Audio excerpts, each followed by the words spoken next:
The only thing I tell them, and this letter, which went out January 20th, 2003, it says it's been 2.5 years since my last memo. Now, how many big companies do you have the managers out there? Been 2.5 years since they've heard from the home office. It's been 2.5 years since my last memo. Here are a couple things to keep in mind. And number one, and this is number one every time. This doesn't change. It won't change 2 years from now or 4 years from now or 6 years from now. Number one, we can afford to lose money, even a lot of money. We cannot afford to lose reputation, even a shred of reputation.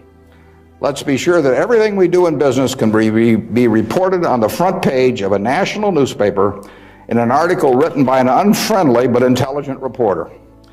In many areas, including acquisitions, Berkshire's results have benefited from its reputation, and we don't want to do anything that in any way can tarnish it. Last year, Berkshire was ranked by Fortune as the 4th most admired company in the world. This year, we were 3rd in the United States. They just published it. It took us 37 years to get there, but we could lose it in 37 minutes. And that's the message. I mean, we can lose money. It does, nicer to make money, but we'll figure out ways to make money. But we can't lose a shred of reputation, because you don't get it back. And you can, I said 37 minutes, but you can lose it a lot faster than that. You can lose it in 5 minutes. And in fact, I was talking to Bruce coming in, and he did some work around Salomon Brothers, and I went back there 11 years ago because this firm, it had the 2nd largest balance sheet in the United States at that time. It was a preeminent firm on Wall Street. John Goodfriend, who ran it, had his picture on the front of Business Week as the king of Wall Street. And in late in April 1991, he made a fateful decision. It was reported to him that an employee down the line had flim-flammed the U.S. Treasury, had broken some rules, tried to play games with him. And John did not report that fact to the Treasury or to the Federal Reserve or to the SEC or to anybody else. He didn't do anything wrong himself, but he got behind the curve. He didn't report it.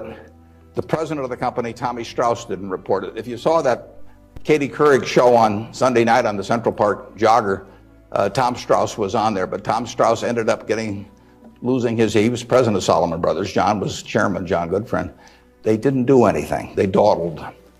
And after a few weeks, the same guy that had committed the terrible acts earlier, on May 15th, he did the same thing again at a Treasury auction. And now they were in this terrible pickle because they'd known about this on about April 28th, that this guy was a bad actor, and they hadn't done anything. And now on May 15th, he does the same thing again. And now if they go, they start feeling if they go and talk about it, that people will say, well, why weren't you in here before? So they just kept trying to shove it out of their mind and do other things.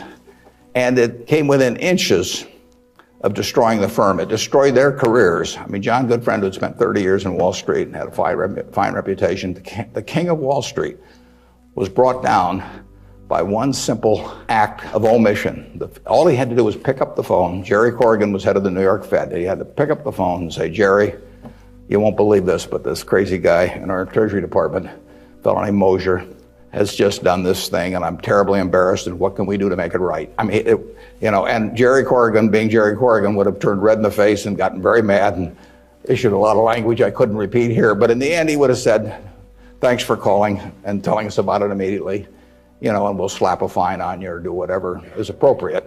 And the next day, the firm would have gone on fine, but John Goodfriend, actually, a perfectly okay guy, but he didn't act when it counted. And Tommy Strauss, who was number 2, the same way. And later on, they were fined and certain way kicked out of the securities industry, and Salomon barely survived. 8,000 employees around the world had their future in real jeopardy because of that single act. So just apply the newspaper test. That's what I tell our managers. I could have a 1,000-page book of ethics. I could have all kinds of rules and hundreds of, but in the end, just all you got to do is think about, do you really want what you're doing put on the front page of the paper tomorrow to be read by your parents, by your spouse, by your kids, by your neighbors, by your coworkers? And if you're embarrassed about it, just forget about it. Woo!